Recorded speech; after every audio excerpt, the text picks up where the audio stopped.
한국어 단어 조성 원리를 통한 한글 문해력 강좌 한자 공부 요강도 371번째 시간인데요. 오늘 우리가 살펴볼 첫 번째 한자는 북돋다 라는 의미의 장자가 되겠습니다. 무엇인가를 하도록 격려하다 라는 의미를 가지고 있는 장자를 살펴보도록 하겠습니다.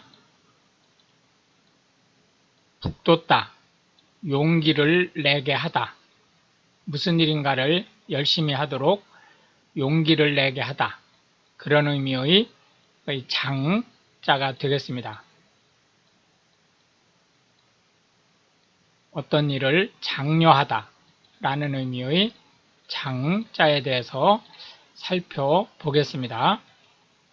하나, 둘, 셋, 넷, 다섯, 여섯, 일곱, 여덟, 아홉, 열, 열하나, 열둘, 열셋, 열넷 해서 총 14획에 해당하는 한자가 되겠습니다.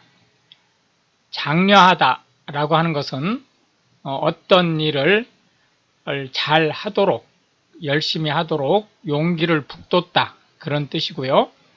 권장하다 라고 하는 것은 장려하다와 권장하다는 거의 같은 말로 쓰이는데, 권장하다는 특히 권해서 장려하다 그런 뜻을 가지고 있습니다.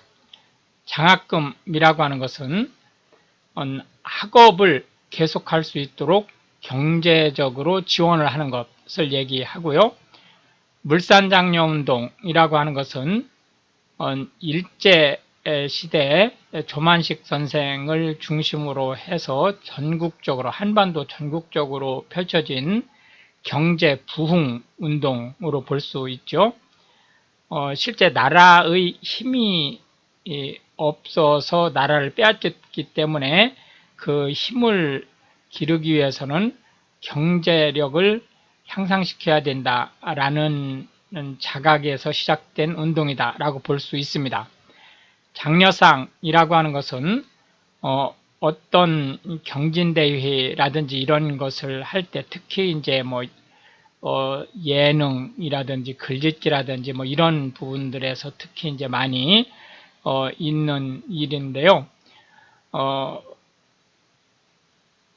실제 그 기준에 적합할 정도의 우수한 작품은 아니지만 조금만 그 힘을 쓰면 좋은 작품을 낼 수 있다라는 측면에서 용기를 북돋워 주는 상을 얘기합니다.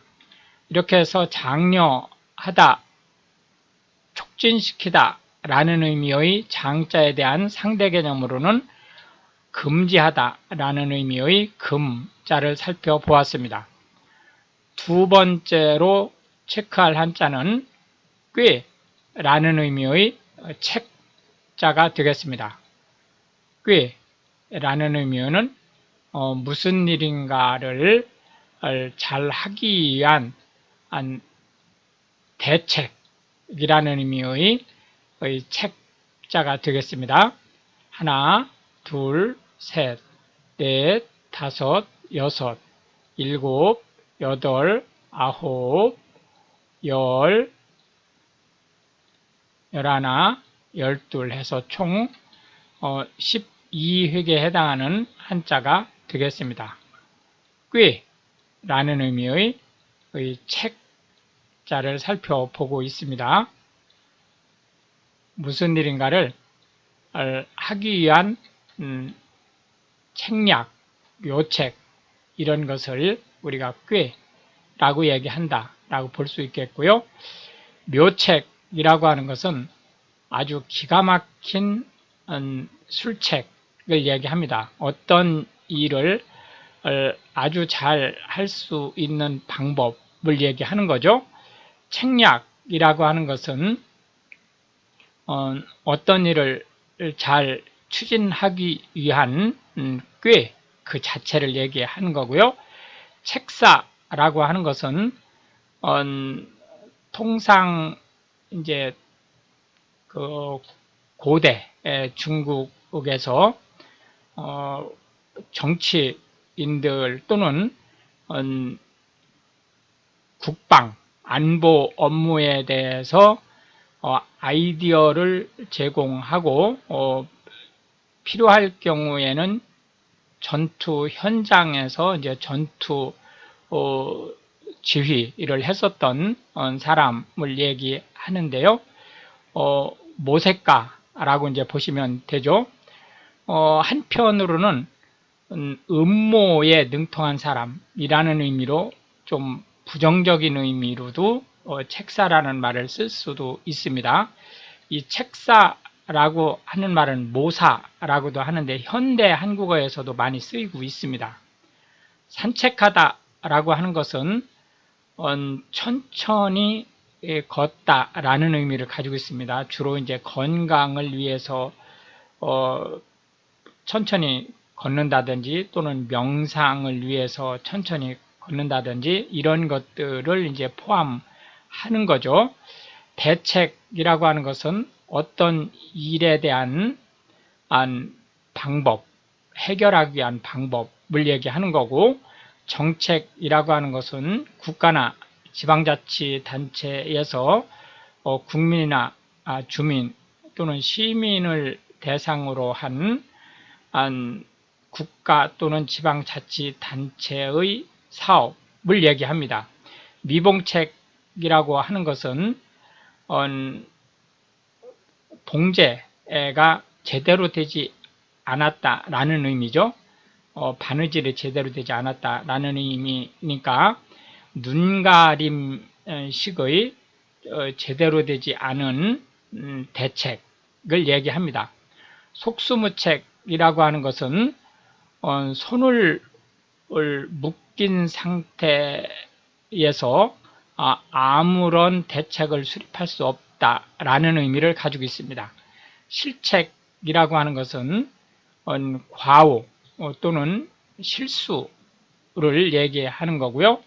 이렇게 해서 무엇인가를 추진하기 위한 꾀를 내다 라는 의미의 상대 개념으로는 억누르다 라는 의미의 억자를 살펴보았습니다. 꾀를 내지 못하고 자제하다 그런 의미의 억자를 살펴보았고요. 마지막 세 번째 한자는 게으르다, 게으름을 피다 라는 의미의 태자를 살펴보도록 하겠습니다. 게으르다 또는 게으름을 피우다 라는 의미의 태자는 하나, 둘, 셋, 넷, 다섯, 여섯, 일곱, 여덟, 아홉에서 총 9획에 해당하는 한자가 되겠습니다. 게으르다 또는 게으름을 피우다 라는 의미의 태자를 살펴보고 있습니다.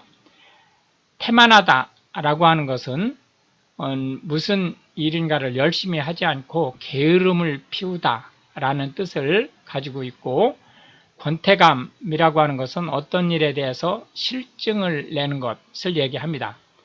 해태하다 라고 하는 것은 직무에 충실하지 않고 게으름을 피우다 라는 뜻이고요. 근태라는 사전적 의미로는 근면함과 게으름, 부지런함과 게으름이라는 말인데, 이 근태라고 하는 것은 직장에서의 근무 성적이라는 말로 현대 한국어에서는 더 많이 쓰이고 있습니다. 나태하다라고 하는 것은 게으름을 피우다 라는 뜻이고, 태업이라고 하는 것은 노동법에서 노동쟁의로 합법적인 그 방법으로 제한되고 있는 3대 그 노동쟁의 방법 중에 하나죠. 가장 강력한 파업, 그리고 이제 그 다음에 통상적으로 우리가 많이 쓸 수 있는, 우리나라에서는 태업을 그렇게 많이 쓰지 않습니다. 그러나 어쨌든 많이 쓸 수 있는 태업 등이 있죠. 과태료라고 하는 것은 언뜻 벌금이라고 착각하기 쉬운 부분인데요. 벌금이라고 하는 것은 형법상 문제가 되는 일에 대해서 법원에서 경제적인 형을 선고하는 것을 얘기하고, 과태료라고 하는 것은 행정 업무에 협조적이지 않은 일에 대해서 경제적으로 문책하는 행위를 얘기합니다.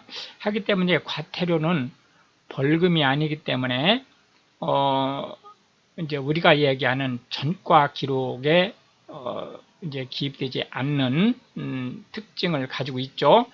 해서 게으르다라는 의미의 태자에 대한 상대 개념으로는 부지런하다라는 의미의 근자를 들어보았습니다. 이렇게 해서 이제 오늘도 우리는 3개의 한자와 각 한자에 대해서 9개씩의 현대 한국어에서 자주 쓰이고 있는 단어 및 그 상대 개념의 단어를 한자를 살펴보았는데요. 이것이 한글 문해력 향상에 도움이 되고, 특히 외국인으로서 한국어를 배우시는 분들한테 한국어 단어 조성 원리 및 한자를 통한 한국어 단어의 확장성에 대한 충분한 이해를 전달받을 수 있기를 바라겠습니다. 시청해 주셔서 감사하고 우크라이나를 위해 기도해 주시면 더욱 감사하겠습니다.